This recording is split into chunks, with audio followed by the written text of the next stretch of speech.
Noong unang inilabas ng FKM ang photo ng motor na to sa kanilang Facebook page, umani ng excitement mula sa mga iba't ibang klase ng riders na tight ang budget ang motor na to. Pero at the same time, umani rin ng napakaraming batikos ang motor na to. Paano naman kasi? Kamukhang-kamukha niya yung nakikita mo naman, di ba?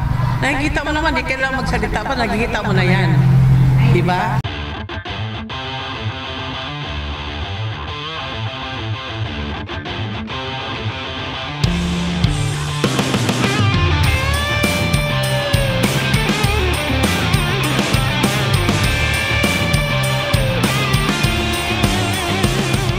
.175cc air-cooled. Isa rin to sa mga dahilan kung bakit umaani siya ng napakaraming batikos. Kasi karamihan sa mga riders, ang iniisip nila, kapag mas mataas ang displacement ng isang motor, mas malakas din siyang mag-generate ng heat. Kaya mas kailangan niya ng liquid cooling system. Mabuti pa raw yung motor ni Brand H, 125cc lang, pero liquid cooled. Ang basihan ng mga manufacturers kung gagawin nilang liquid-cooled o air-cooled ang isang makina ay yung potensyal ng makina na makapag-generate ng init. At isa sa mga factors kung ano ang magiging working temperature ng isang makina ay yung tinatawag na compression ratio. Mas mataas ang compression ratio, mas mataas din ang expected working temperature ng isang engine.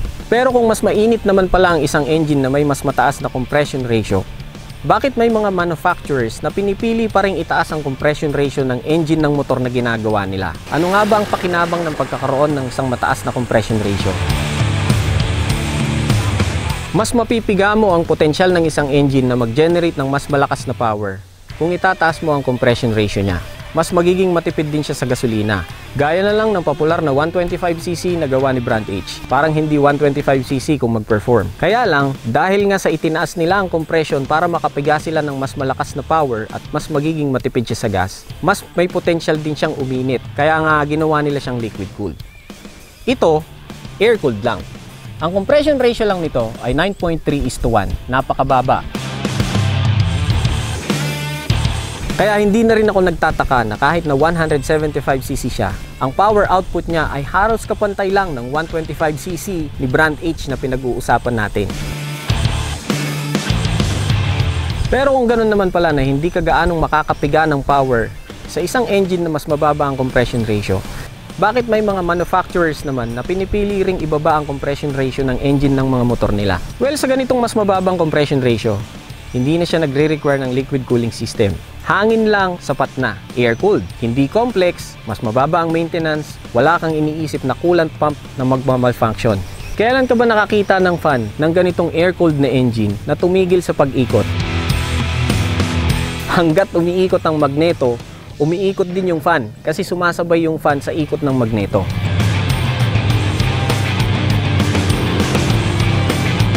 May misconception kasi na basta liquid-cooled, mas capable daw siya sa long ride at mas tatagal siya kaysa sa air-cooled. Na-explain ko naman na sa inyo kung ano yung advantages at disadvantages ng mababang compression at mataas na compression. So dito tayo, 175cc. Ito naman, 150cc. So technically ito, mas mataas yung displacement. Pero yon, mas mataas yung compression ratio. Ito, 9.3:1 lang. Tignan natin kung alin ba sa dalawa yung mas mainit. Wala kasi tayong dalang thermometer, so kakamayin na lang natin, okay? Okay, mainit-init din siya. Itong isa, 150cc, mas mababa yung displacement, okay? Tapos, naka-liquid cooled to. Hawakan natin to. Mas mainit. Patest natin. Bro, mali ka bro. Kapa. Okay. Kapa. Okay, ituro mo bro, alin sa dalawang motor ang mas mainit na compartment? Okay, mas mainit to. Pareho yung running time na ginamit siya. Galing sa amin, papunta dito, sabay. Pero mas umiinit to. Again, 150cc lang, 175cc. Mas mainit to kaysa dito kahit na naka-liquid cooled to. Kasi nga, ito, air-cooled dahil hindi na kailangan dahil mababa yung compression. At ito naman, liquid cooled kasi kailangan. Kulang ang hangin lang kasi mataas ang compression. Well, on papers, kahit na sinasabi ko na hindi sila nagkakalayo ng power output ng 125cc na gawa ni Brand H, may kakaiba pa rin sa performance nito. Sa maniwala ka't sa hindi, kung isasabay mo siya dun sa motor na pinaggayahan ng itsura niya, mahihirapan yun na iwan to. Wala siyang damba sa take-off. Pero sa oras na ma-reach niya yung 5,000 RPM, mararamdaman mong para siyang naka-booster. Kayod kung kayod. Doon mo mararamdaman yung gilas niya. Hindi ko sinasabing porke 175cc siya, mas malakas na siya kaysa dun sa ginaya niya ng itsura ha.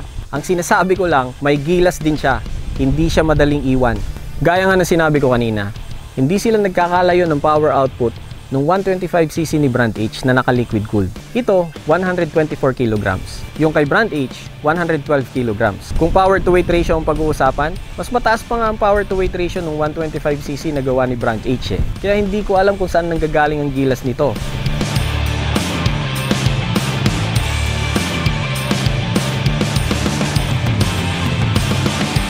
Napakagaan din ng handling ng motor na to. Para kang nakasakay sa bulak on two wheels. Minsan nga mapapatanong ka na lang kung nakapatong ka pa ba sa kalsada eh. At napakasarap niyang i-banking. Wala akong masabi sa balance, handling at stability niya. May isa lang akong reklamo. Dito sa kanang side, mas may kapanatagan akong bumanking kaysa dito sa kaliwa.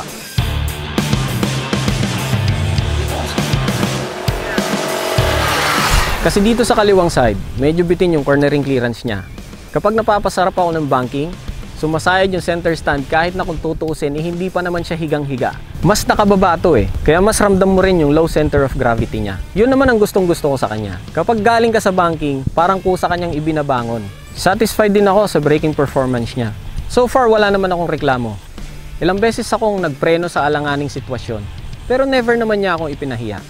Wala siyang ABS, pero napansin ko, yung caliper niya sa harapan, merong dalawang tubo. So naisip ko baka equipped siya ng combined braking system. Tinignan ko yung website nila pero hindi naman yun nakalagay sa website. So nagtanong ako sa FKM at kinonfirm nila yun sa akin. Equipped siya ng combined braking system. Nung papunta kami dito sa location na to, medyo nakaramdam ako ng pagdulas sa gulong niya. Palibasa, mapulbos na lupa ang dinaanan namin. Pero sa spalto, wala akong masabi sa kapit ng mga gulong niya. Kayod kung kayod kahit nasa bangkingan. Surprisingly, mas nagustuhan ko yung talbog ng suspensions nito kumpara dun sa Venture 150 na nauna na nating ni-review. Yung rear suspension, na-appreciate ko yung talbog niya may angkas manuwala. Yung front suspension, saktong-sakto yung lambot niya kapag bigla kang nagpreno dahil papasok ka sa corner, hindi ka niya idudukdok. And at the same time, sapat din yung lambot niya para ma-eliminate yung minor bumps and jumps ng kalsada. Wala man akong masyadong maraming papuring masasabi para dito sa motor na to. Wala rin naman akong gaanong may pintas sa kanya. Ang pinakareklamo ko lang, dahil sa mababa niyang compression ratio, hindi ganong kalakas yung power niya para sa isang 175cc at take note, medyo malakas ang gas consumption niya. Pero maliban doon, all goods naman. Maluwag ang compartment, USB charging port, may built-in passing light, mura, at kamukha niya yung motor na pinapangarap ng iba.